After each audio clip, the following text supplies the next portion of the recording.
My name is Anrick and I'm a director. I make VR projects and films. My background is websites, and especially media-rich websites like transmedia projects. I've done quite a few of those for commercial brands. I've done quite a few of them for myself. Often documentary style work is what interests me a lot. The work in websites, I think, translates very interestingly to VR. Interactive storytelling and VR are really good bedfellows. They're really good connectors. I think that VR is doing, it brings something truly unique as a beginning point, in the sense that you are starting to create a true second space, the real world and the virtual world. And that's a slowly evolving map. They're just little hotspots and highlights now. But we're moving slowly towards a space where I think in our daily lives we'll begin to look at our virtual selves and our real selves in equal measure. This may take some time, but that's ultimately, I think, where we're going, where the time you spend in any kind of virtual world, whether it's filmed and live action, or whether it's a game engine, or anywhere in between that, becomes equal in terms of the value it gives you to going to the movies, or going out to a cafe, or going traveling for that matter. Your virtual experiences become equal to your real-life experiences. It's a pretty complicated issue, I think. I mean, it's very hard to separate not only the projects that are being made in terms of hype and something really lasting, which is really where you want to be. I mean, you want to make something that lasts. It's also very hard to separate the first-time experiences from our consumers, from the people who are getting their headsets. It's hard to separate their first-time experiences and the enthusiasm it generates from truly lasting enthusiasm for that device. So a lot of the experiences we get now are hugely exciting for people who try them for the first time, but we don't really know if it's just because it's the first time they're wearing a VR headset, generally speaking. So will that enthusiasm last? The short-term experiences that I make have a pretty short shelf life. I'm beginning to sweat it a little bit. And I think that people like yourself, or generally filmmakers, who are doing deeper, richer things with storytelling, or for that matter, game makers, who do much longer, deeper, richer experiences, will begin to get a more solid footing in VR. I've served as perhaps somebody who opens the door for people who have just gotten their headset. But once they're in the room, they need something that'll keep them there. And I think that's really a challenge that we have now. We'll have an overwhelming amount of stuff being made. Every sport that you can imagine has a 360 camera added to it. And all that's very exciting, but it's a short-term thinking, and we need to think to the long term. If you imagine anything that you make still being out there in 10 years, with whatever VR headset is available then you start maybe separating the projects that won't make it from those that will last. I try to think of my work as still being there in 10 years. And if I do that and I'm honest with myself, everything I've done in VR so far won't make it. Well, to put it, I've got two answers for this. I'm going to do the first one first. To talk about it in sort of the crude way and talk about money. If you think about how you're getting paid, I'm currently getting paid up front to go and make some VR, at least in my commercial work, and that's fine. A lot of my work is interesting. It allows me to experiment and try things. My clients, which is agencies and ultimately brands, are generally very open because they're going out on a limb. This is the never been done before project. That isn't the safe TV ad that they're using to launch their product. This is the extra add-on. So I usually have a lot of freedom to try things, which is exciting. But I need to move towards, and I think all of us need to move towards, generating content where you get paid at the end. And I'm talking about distribution. I'm talking about the returns of your work. And I'm hoping that all those people that have come from other industries, whether it's entertainment or whether it's startups and product design, as they come into the VR scene, I'm hoping that they'll generate an infrastructure where that's possible, where you feel like as an artist or a filmmaker or a writer, you have a clear path from your idea to putting it out there and having it seen by people, which then ultimately generates a return on your initial investment, whether it's you yourself who made it on your own or whether it's an invested project where you got funders. So I think the money side of it is interesting, and I'm hoping it's a good thing that people bring their expectations of generating money in it, because it creates an infrastructure where the artist can also benefit from that.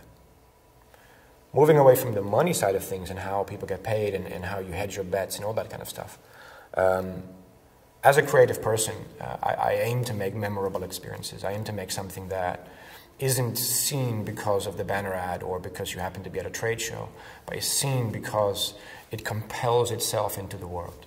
That's a high ambition. I think that's hard for anybody.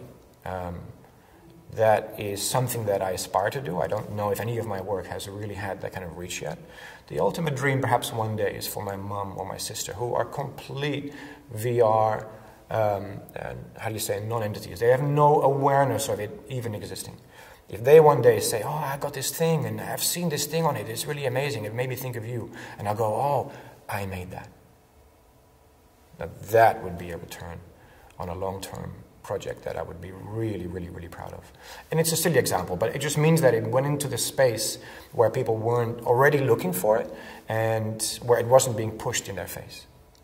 So as a creative mind, as a maker, I'm working on quite a few ideas now that are not commercial, that are not commercially branded, that I hope will begin to build work that lasts, so that one day when my sister gets a VR headset, I'm again using her as an example, she'll pick it up and go, what do I do with this thing? And she'll find something I've made one day. Well, I think the wow factor ideas will always kind of be with us, and I think they do serve a function. I mean, it's exciting to fall out of a plane in 360, and it's 7 times more exciting than doing it with a normal 16:9 film. Wow factor projects will always be here. They'll just have a short shelf life. Making longer experiences in VR, yeah, I think you're going to end up thinking about something like a game blended with a film. This is happening quickly because you are starting to see Unity emerge as a gaming engine, but also as a video player, as a VR video asset player. And interactive elements can then be added very quickly. So the infrastructure to make stories that have deeper, richer connections are beginning to emerge. It's a little bit early at the moment, but I think that's coming. And then what you're going to get, and this is really the key that I think is the answer, is that the story knows you're there, or that the story waits for you to progress. And that's when VR can offer something unique that isn't already in a game, or that isn't already in a film. It's that richness and depth in, let's say, a documentary, right? It's that richness and depth of filmmaking, of acting, of performances, combined with a story that waits for you and that knows you're there. So you're not just on rails. The story evolves with you, and it's waiting for you in those moments when you want to take your time, or it emerges and develops only because you're interested in one particular direction versus another. Well, I think I'm very excited about some of the things that are being done in shared VR, and I think that's a big barrier. Everything is a solitary experience, so we got to break that. But thinking much, much further ahead, and I don't mean in terms of 100 years, but I mean even a few years, going from photogrammetry to videogrammetry, creating full game engine worlds that literally look like the real world. It's not that unreasonable. So I'm pretty excited about the production side of things mostly. I'm a real hardcore production guy, so I think about the potential of what I can create, and I don't have to choose between the game engine look or the film look, and then all the restrictions that come with both. I want to combine those and have no restrictions, but a 100% lifelike look. Other ideas that I think are really exciting are really more practical, more story-based. Using VR to bring back to life something that no longer exists from the past, for example. So using a futuristic technology to go really way back in the past and be able to experience something that maybe like the Egyptian people and how they live, for example. I think it's a pretty good match. I think there are opportunities in transmedia, just like in VR, to really stand out and make something that is just a bit different from everything else out there, so it doesn't get lost in the crowd. It's equally hard, I think, to find funding in both markets because there isn't a really clear path to consumers. So why invest in something when it hasn't got a clear output, like how many people are going to see it and where? But that's changing quickly also. So there are some really good links there practically. In terms of storytelling, I think you start to talk about both those worlds, and it's infinitely complex because it's really difficult within the context of every type of execution. You're talking about different possibilities. But one thing I think that's very interesting about both those spaces, like transmedia and virtual reality, they're spaces where not much is known yet, where we are all really figuring it out. And so you embrace insecurity. and you embrace in your process a kind of sense of chaos, where you put elements in there, see how they feel, change it all up again based on feedback or based on how you react to it, and then try to build as you go. It's like as if you're making a sculpture, but you don't yet know what the final form is going to be.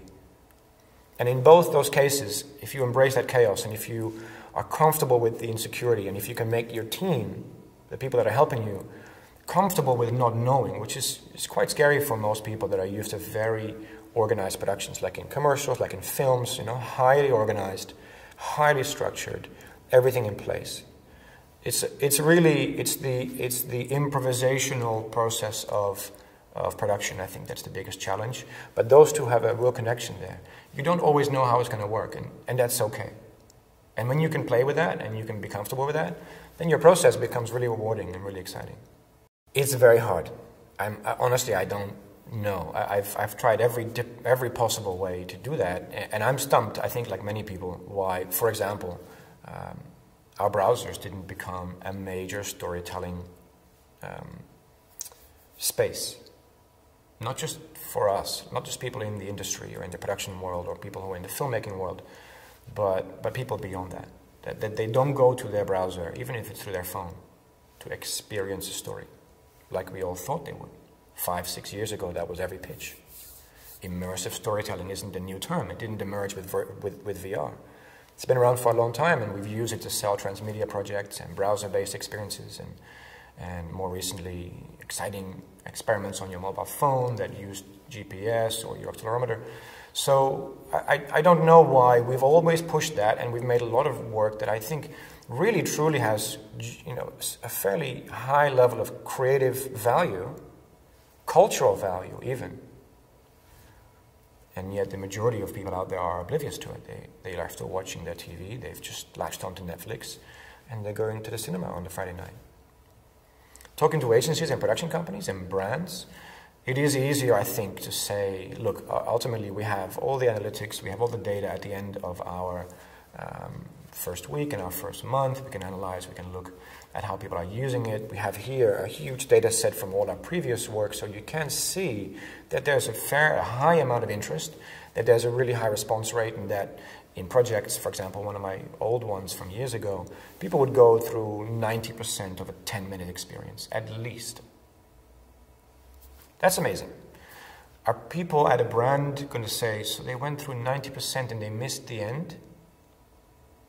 Yeah, that's a valid question. I figured the 90% figure was a really impressive figure. Look, they went through almost all of it. And brands are obviously saying, yeah, but they missed the end. That's where my logo is going to be. Why would I fund this? So it's interesting. I think VR comes into a space which is transmedia and which is marketing in immersive storytelling techniques, which is very broad. It comes into that space at a time when everybody is questioning, why haven't we reached more people? Why hasn't our work traveled further? Why didn't people see things without us having to push it to them? I think we're all asking those questions. And it's still the case, I think, with VR that, you know, it's pretty hard to stumble upon something. You generally either find an article about it, which is maybe paid for, maybe not, but either way, you find it in the print section of media, or it's something you stumble upon at a trade show or at a mall or something like that, or you emailed that by somebody that made it. Those are very specific spaces. Those are micro audiences. How do we reach a huge audience? Some projects have managed it in the multimedia space, in the website space. Some projects have reached many, many, many millions of people, but that's the viral effect. You can't control it, and it's rare. It's relatively rare in terms of numbers. But we still clutch on to those examples as our proof. Oh, but that one project went viral, and that's what we're going to do. We're going to do it like that project. It's going to go viral. And we don't really know. And to follow up on all of that, rambling, thinking, I don't think it's necessarily a bad thing. I'm not saying all this to kind of put down this new space of storytelling. I think it's valid to say it takes time. I think the browser is a very busy space anyway, so it's a big challenge to make people pay attention, as opposed to, say, the cinema, when your phone is literally off and the lights are literally off, so not hard to focus. And so I think it's okay for us to take our time to develop this space. But I think you're right in saying it's hard to sell it into a brand or to an investor without that obvious follow-up, without a guarantee of saying, okay, it's going to reach this many people in this way, or without guaranteeing a viral effect. And we can't. I mean, like a pop song, we can't. Well, let me begin by saying that last year at FMX was probably the single best conference experience I've had, period. So I'm going to sound like I'm just giving you compliments. I really, really found it a profound 3-day experience. I met a lot of people from the VR scene, people I hadn't been even aware of, but should have been, who fundamentally created the VR scene. So for me, as somebody who wants to go into the VR scene, not just in a short term, not just to get paid from a few branded projects, but from a much longer perspective, who wants to be here in 10 years, it taught me a lot. It allowed me to understand the history of this particular medium and understand how complex it is and how VR as an entity isn't really VR. I mean, it's made up of everybody in the VFX industry, everybody in the film industry, and everybody in the gaming industry who are kind of coming towards the center. So it was pretty amazing to sort of broaden my horizons and not speak to specifically people who do what I do. Generally, I go to conferences and festivals that are much more focused on my sort of branded advertising entertainment scene. Still very experimental, still people who really break conventions and who really explore what you can do with all these amazing tools we have. But this was this conference last year for me was a sort of a broadening experience where my world opened up and went a little bit bigger. And I think this will be the same. FMX is something that, as I said earlier, that brings together people from a whole range of different industries that you normally may only see separately at specific conferences for that space, for that scene. So for me, it was really valuable and, yeah, quite impressive.